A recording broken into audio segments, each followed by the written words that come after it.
अब मेरे द्वारा जो भी होगा मेरे प्रभु करा रहे हैं। मेरे पास जो भी है वो प्रभु का है। प्रभु के सिवा मेरा कोई नहीं है। मैं कुछ नहीं हूं। मैं क्या हूं? कुछ नहीं हूं, प्रभु का हूं। न ज्ञानी हूं, हां, न विद्वान हूं, न कर्मकांडी हूं। मैं प्रभु का, मैं अपनी प्रियाजू का हूं।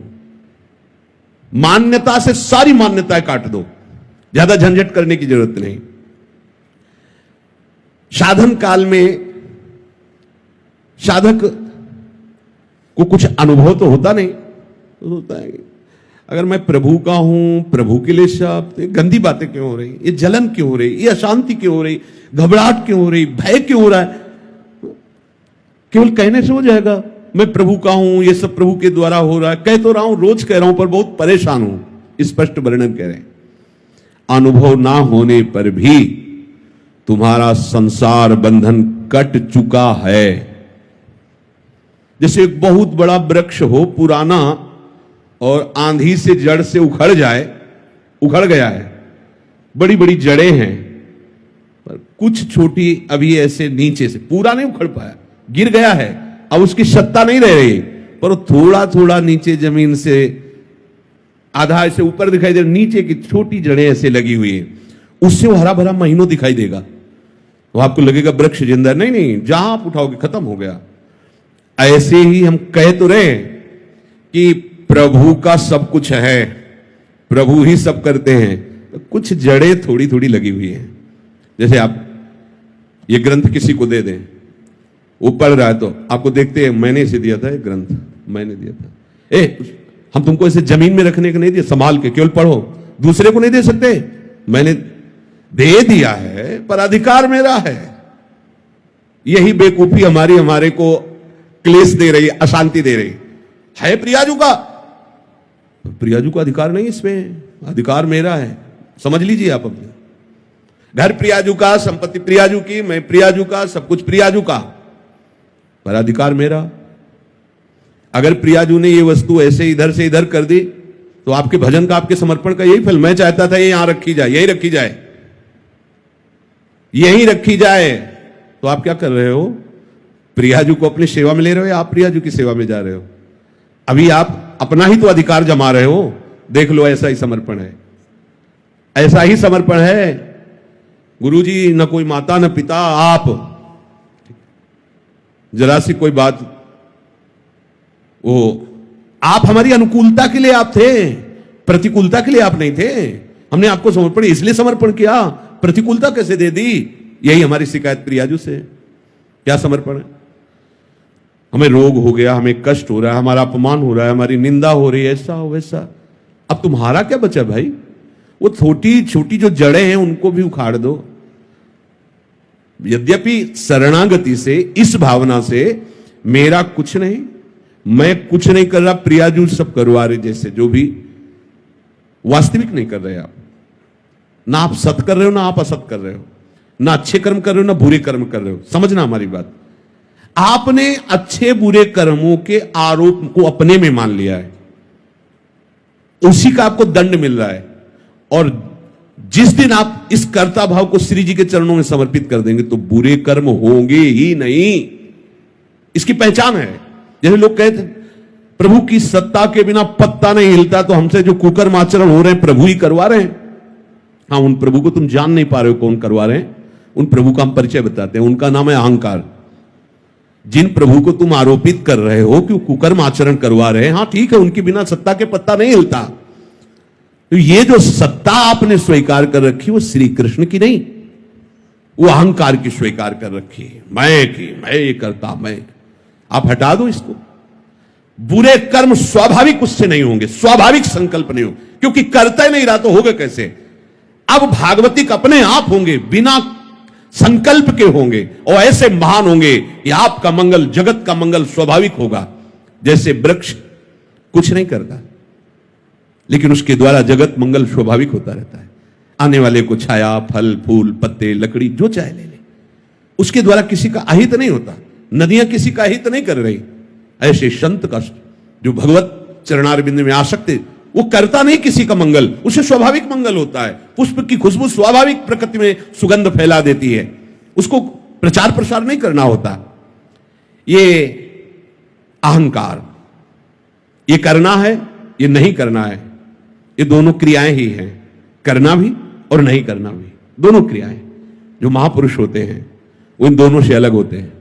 जो करना हो करा लेना, जो नहीं करना है वो ना करवाना। कितना आनंद है, अभी आनंद है।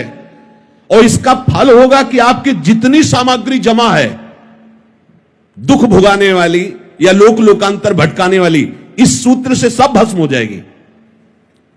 और जो नवीन है वो क्योंकि वो सब इनके ऊपर, पर चतुराई से नहीं, वो चतुर शिरोमणि है। कई बार सुनाया सत्संग में, एक ब्राह्मण बड़े विद्वान शास्त्र के ज्ञाता, जैसे आप ही सत्संग सुन रहे हो, उनकी सत्ता के बिना पत्ता नहीं हिलता। तो जो हमने दुराचार किया, गोविंद आपने कराया भोगो।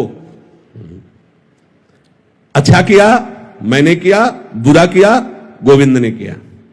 और जबकि शुरुआत होती है कि अच्छा किया तो आपने, बुरा किया तो ये मेरा कोई अहंकार है, मेरी कोई वासना है। वो सच्ची बात है, सच्ची बात है।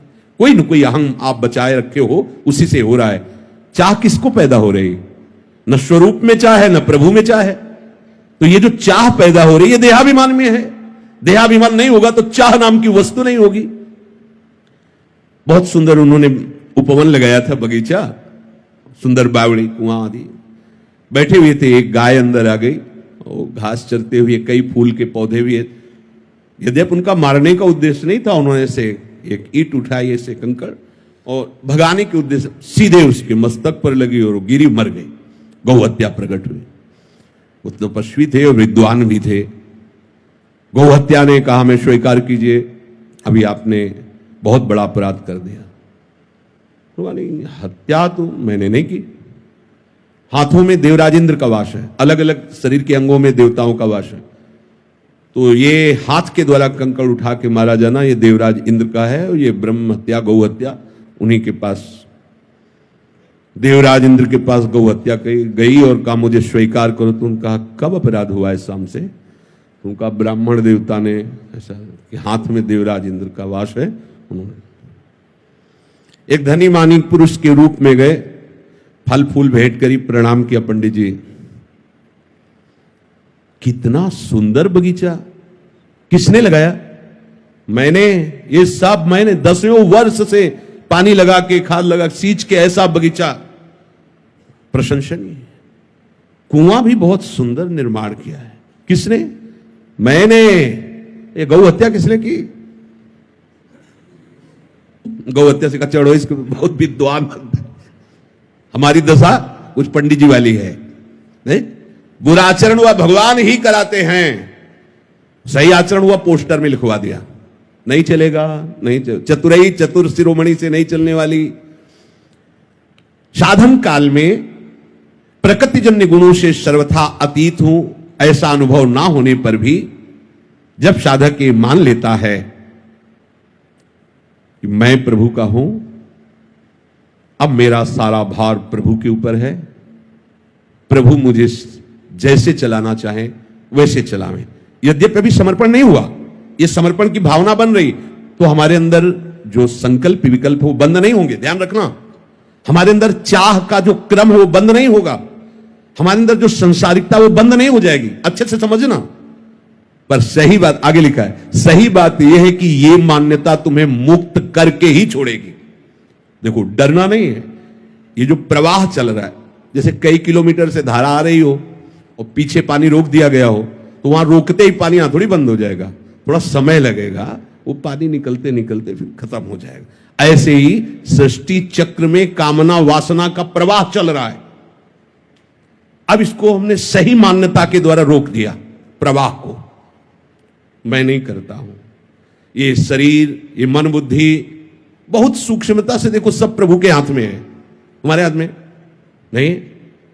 सब कोई चाहता है ऐसा सुंदर रूप हो कि सामने वाला देख के मोहित हो जाए, पर ऐसे क्यों हो? क्योंकि तुम्हारी चाह के अनुसार थोड़ी सब हो जाएगा। सब चाहते हैं कि सर्वांग सुंदर, स्वस्थ, अजर, अमर, सब भोग हमें ही मिल जाए, सबका स्वामी मैं बनूं, ऐसा तुम्हारी चाह से थोड़ी हो रहा है। देख लो, जब तुम्हारी चाह से कुछ हो ले रहा है तो चाह क्यों करके फंस रहे हो?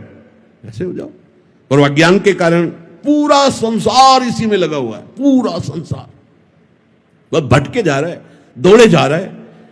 अब आपने उस प्रवाह को रोका, बिल्कुल सच्ची से समझ लेना।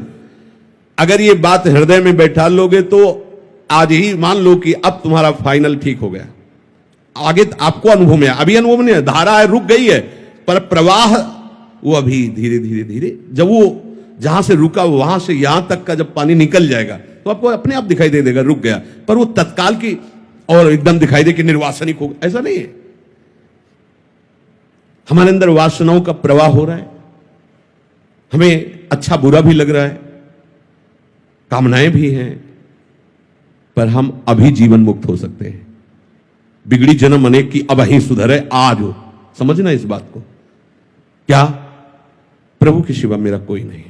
मान लीजिए प्रभु, हे प्रभु आप मान लीजिए कि प्रभु के सिवा आपका कोई नहीं है। अंदर से देखिए, आप अपने जीवन का अधिकार केवल प्रभु को दीजिए। अब वो हमारी प्रशंसा करवाएं, निंदा करवाएं, हमें ऊंचे बैठाएं, नीचे बैठा लें, स्वस्थ रखें, अस्वस्थ रखें, कामनायुक्त रखें या निष्काम रखें, आपका प्रश्न खत्म हो जाना चाहिए। बिल्कुल एकदम अभी वृंदावन धाम में बैठे हुए चर्चा हो रही, इसमें संशय करने की जरूरत नहीं। बिल्कुल आप योगक्षेमम भाव में हम तेषाम अहम समुद्धरता अहम तो हम सर्व पापेभ्यो मोक्षयिष्यामि मा शुचा। ये हम नहीं कह रहे, वो कह रहे हैं जिन्होंने सृष्टि सर्वधर्मान् परित्यज्य माम एकम शरणम व्रज अहम तो हम सर्व पापेभ्यो मोक्षयिष्यामि मा, मैं तुम्हें निष्पाप करूंगा, करूं सत्य ते साध, मैं तुम्हें साधु बनाऊं। काहे को बोझा लिए घूम रहे हो? ऐसे दारी भार पे भार परम धन राधा नाम। निश्चय करो मेरे शरीर का, मेरे अंतःकरण का, मेरे स्वभाव का अधिकार केवल प्रियाजू को है। बस ये तीनों शरीर तन वांग मनोभिर अमलई, फिर सोहम तवयु, बिल्कुल सिद्ध सिद्धांत। इसलिए हम रुक रहे, धैर्य पूर्वक विचार करो किसका अधिकार तुम्हारे ऊपर है। बहुत से अधिकारी निकल पड़ेंगे, सब अधिकारियों को नोटिस दे दीजिए कि बहुत बड़े अधिकारी के हाथ में हमारा मकान दुकान सब समर्पित हो गया, तुम्हारा काम खत्म। पर ये केवल बातें हैं, बातों से क्या। जब सखी बातों से प्रीति नहीं उपजती, प्राण देना पड़ता है, समर्पण करना। आप निश्चय करो कि मेरे जीवन का अधिकार केवल एकमात्र हरि गुरु चरणों में, बस किसी का अधिकार नहीं। इसी में फेल हो जाओगे। 100 में 1-2 लाइन के इस पार आएंगे ना, पीछे हो जाएंगे। जो कहो हरिवंश रस बिरलो समझनहार, एक दोई जो पाइए खोजिए सब संसार। हरिवंश गोसाई भजन की सकृत माने बिरला वो रीति जानी है। उन बिरले में आप सब हो। कितनी सृष्टि है, कितने बैठे हो ऐसे, इतने हो, कितनी सृष्टि है। आप सब बिरले हो, आप सबका आखिरी जन्म है, आप सबको प्रियाजू ने चयन कर लिया है। आप अपनी तरफ से तैयारी कर लीजिए। आज ही अभी ही आप भार रहित हो जाएंगे यदि बात स्वीकार कर लेंगे। मेरे जीवन का संपूर्ण अधिकार मेरी प्रियाजू को है। प्रियाजू की इच्छा के बिना अब मेरी कोई इच्छा नहीं। अब मारो या तारो कहें हम क्या। जब दिल ही दे दिया तो दिल की बात दिलवर जाने, अब दूसरे से कहने की क्या जरूरत है। दूसरे का अधिकार ही नहीं है, प्रियाजू का अधिकार। आप बैठा लिए इस बात को हृदय में, है ऐसा? नहीं हो तो कर लीजिए, नहीं तो एक कर्मजाल इतना बड़ा है कि हमारे पास काटने के लिए विवेक नहीं इतना। उसको भस्म कर दिया जाएगा, काटा नहीं जाएगा, पूरा का पूरा भस्म कर देंगे। एक सूत्र केवल, बिगड़ी जन्म अनेक किया वही सुधरे आज। समझो आज अभी सुधरने की बात कह रहे तो क्या हो जाएगा। मैं प्रभु का हूं इतना मान लेने से अभी आप सिद्ध हो जाओगे क्या? नहीं, वो प्रवाह खत्म हो गया, वो बांध लग गया। अब धीरे से आपको समझ में आ जाएगा कि वो प्रवाह खत्म होता चला जा रहा है। कुछ भी मैं किंचन मात्र भी कुछ नहीं, जो कुछ मेरी प्रिया। हो सकता है कि आपके द्वारा आचरण गलत हो जाए, चिंतन गलत हो जाए, राग द्वेषात्मक वृत्ति भी दिखाई देगी, पर अब उसकी सत्ता नहीं रह गई। अब उसकी सत्ता नहीं रह गई। वो वासना भी, इच्छा भी दिखाई देगी, अब उसकी सत्ता नहीं रह गई। धैर्य पूर्वक समझ लीजिए, इनके मन में वासना चल रही, आपको क्या परेशानी है? तो आपने अपने को उनको दे दिया, वो वासना चलावे या उपासना, आपको क्या परेशानी? मेरी प्रियाजू अब जोई प्यारो करे सोई मोही, लेकिन ऐसा प्यारो करे तो मोही भावे और ऐसा करे तो ना भावे, ऐसा तो नहीं लिखा ना, फिर आप क्यों करते हो? अभी परमहंस हो जाओगे, अभी परमानंद में डूब जाओगे, बस बात समझ नहीं पा रहे हो। मेरे अंदर तो ये है, तो तुमने दिया क्या है? सब कुछ तुम्हारा ही है, तो तुमने दिया क्या है मेरे अंदर? हम कह रहे हैं तन मन, मन का तात्पर्य पूरा सूक्ष्म शरीर, तन का तात्पर्य स्थूल शरीर, और स्वभाव का तात्पर्य कारण शरीर। नामे कर दो प्रियाजू के, नामे। इधर तुम नामे करोगे, उधर तुम्हारा नाम चढ़ जाएगा। श्री हरिवंश शरण जे आए, श्री वृषभानु कुंवरी नंद नंदन, निज कर अपनी चिट्ठी चढ़ाए। प्रिया प्रीतम मुस्कुरा करके देखो, उसने अपना समर्पण किया है, ये लिखा रजिस्टर में। अब काम तो हो गया, यहां मकान बनेगा, तय हो गया, पैसा जमा हो गया, अब आज ही थोड़ी मकान खड़ा हो जाएगा, बड़ा काम है। ऐसे ही ये नामे हो गया है मालिक के। अब उनके पार्षद लग गए हैं झाड़ू पोछा करने में, देर नहीं लगेगी, सब साफ हो जाएगा। अब देर का मतलब अभी शरीर छूट जाए तो भगवत प्राप्ति होगी आपको, अभी वासना रहते हुए भगवत प्राप्ति हो जाएगी, विश्वास करो। भगवान कह रहे हैं, भगवान के वचन क्षिप्रम भवति धर्मात्मा, बड़े शीघ्र मैं उसे मैं धर्मात्मा बना दूं, भगवान कह रहे। ये उनके वचन पर तो ध्यान दो। अपनी मान्यता जितनी हमने मान ली है वो सब हटानी पड़ेगी। मैं अमुक जाति का हूं, मैं अमुक वंश का हूं, मैं अमुक जगह का हूं, मैं अमुक हूं, मैं अमुक का हूं, हटा दीजिए। इसी के लिए साधना की जा रही, नहीं हटा पाएंगे साधना से, दे दीजिए। हमने नहीं देखा श्री जी को कैसे माने हो, कैसे ले लिए, तो गुरु जी को दे दिए, भिक्षा में दे दीजिए, अपनी इच्छा गुरु जी की भिक्षा में दे दीजिए। लो, बिगड़ी जन्म अनेक किया, वही सुधरे आज, अब वही। बस जो कुछ तुमने अपना मान रखा है उसे समर्पित कर दीजिए, तो स्वामी के हाथ में संचालन पहले भी था, अब भी है।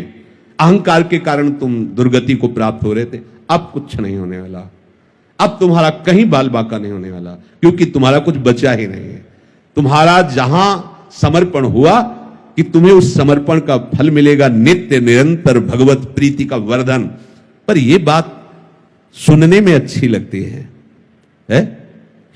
जब ये बात आ जाएगी कि आपका सब कुछ है, और इसके बाद जब आपके सामने प्रतिकूलता आएगी तो स्वामी के ऊपर ही भाव चढ़ेगी। उससे तो प्रेम से बात करते हैं, हमारी तरफ तो देखते भी नहीं है। हमने इनके लिए जीवन समर्पित कर दिया। भाई जी ने एक उसमें लिखा था कि आप भरी सभा में नए आगंतुक को गले लगाएं और मुझे बार बार तिरस्कार करे और प्रताड़ना दे, तो भी मैं आपकी तरफ ही देखूंगी, मैं किसी और की तरफ आप देखिए किसी और की तरफ, मेरा शासन आप पर नहीं है, पर ये मेरी आंखें आप किसी और किसी को नहीं देख सकती। समर्पण इस कोटि का अगर हमारा समर्पण है, तो फिर हमारे अंदर क्यों म्यों प्रश्न उत्तर नाना प्रकार का एक प्रपंच, सीधे भगवत प्राप्ति का मार्ग है। तन्वांग मनोभीर अमलई सोहम तवई वासिता। अगर अमलई पहले आ जाता तो थोड़ा विचार करने की बात थी। तन्वांग मनोभीर, ये समर्पित करो तो अमलई अपने आप हो जाओगे, और सोहम तवई वासिता, हमारा संबंध तो पहले से ही है प्रभु से, प्रियालाल से, कोई नया संबंध थोड़ी है, जो है उसी की स्मृति जागृत हो जाती है। तो सोहम तवई वासिता, ये स्मृति जागृत हो जाती है, ये कोई संबंध होता नहीं है, ये दृढ़ है पहले से। हमारा प्रियालाल का संबंध पहले से है, अब भी है, आगे भी रहेगा, पर हम उस संबंध का विस्मरण करके नए नए संबंध मान लिए। उन नए नए संबंधों की मान्यता को पुनः समर्पित कर दो, तो जो है वो जागृत